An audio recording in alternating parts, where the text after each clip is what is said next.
আমার ছেলে শাহিদ আসামি জানেন, আমার ছেলে ফেসবুকে কোনো পোস্ট দিয়ে শহীদ হয়নি। আমার ছেলে কোনো আন্দোলনের পানি খাওয়াইতে যে শহীদ হয় নাই। আমার ছেলে কোথায় পুলিশের সামনে বুক পেতে দিয়ে শহীদ হয় নাই। আমার ছেলে সাধারণ জনগণ ছাত্রদেরকে যখন পুলিশের এপিসি থেকে গুলি ছোড়া হচ্ছিল, তখন সেই পুলিশের গুলি থেকে ছাত্র জনতাকে বাঁচানোর জন্য সেই এপিসির উপরে উঠে যায় এবং সেই ঘটনা তদন্ত করতে যায়। তখন পুলিশ এপিসি থেকে নিচে নেমে তার বুকের বাম পাশে ক্লোজ ডিস্টেন্স থেকে তাকে শটগান দিয়ে গুলি করে। তারপরে সে যখন এপিসির উপরে পড়ে যায়, তখন তারা তাকে নিয়ে বিভিন্ন দিকে প্রদক্ষিণ করে এবং এটা আমার ধারণা যে বিশ্বের সবাই দেখেছে আমার ছেলেটার উপর কি অবলম্বন করা হয়েছে। আর আজকে এই ফাউন্ডেশনের এক বেয়াদব আমাকে বলছে সে কিসে আমরা বলেছি শহীদ ফাউন্ডেশনের শহীদ ফ্যামিলির বাইরে কেউ থাকতে পারবে না, কারণ এখন যে স্নিগ্ধ সিও ছিল সে শহীদ ফ্যামিলির, আমাদের কোনো আপত্তি ছিল না, আমাদের কারোর সাথে কোনো আলাপ না করে আমরা এখানে যারা সবাই আছি আমরা জেনারেল মেম্বার হিসেবে আমাদেরকে রাখা হয়েছে। আর এটা জাস্ট আমাদেরকে দু দেওয়ার জন্য আমাদেরকে ডেকে আনা হয়েছে যে আমরা সিও উনি পদত্যাগ করছে, আমরা একটা সিও দিয়েছি, সেই সিওর সাথে শহীদ ফ্যামিলি শহীদ ফ্যামিলির কোনো সম্পর্ক নাই। তাহলে ওনার যদি কোনো আবেগ না থাকে, ওনার যদি শহীদ পরিবারদের প্রতি কোনো দরদ না থাকে, তাহলে ওনার কাছে আমরা কি যা বলবো? তাহলে কি আমাদের সন্তানরা কি শহীদ হয়েছে এই কারণে শহীদ ফ্যামিলির লোক এখানে রিপ্লেসমেন্ট করার জন্য?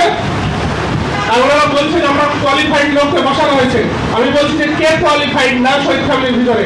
আমি বলছি আমি Dhaka university first class first, আমি 22 বছর ব্যাংকিং চাকরি করেছি, আমি 17 সালে যমুনা ব্যাংক থেকে সিনিয়র ভাইস প্রেসিডেন্ট হিসেবে পদত্যাগ করেছি। আমি সিওর জন্য কোয়ালিফাইড না, আর পর থেকে কাকে ধরে নিয়ে আসি কেন হচ্ছে তাকে আমাকে সিও হিসেবে মেনে নিতে হবে? এই কথা যখন বলা হচ্ছে তখন ওয়াকার সাহেব এটা আপত্তি করেন, আপনি কেন আপত্তি করেন? কারণ তিনিও হচ্ছে এই শহীদ ফ্যামিলির কেউ না, ওনাকে কেন ওখানে বসানো হয়েছে? ওয়াকার সাহেবের পদবি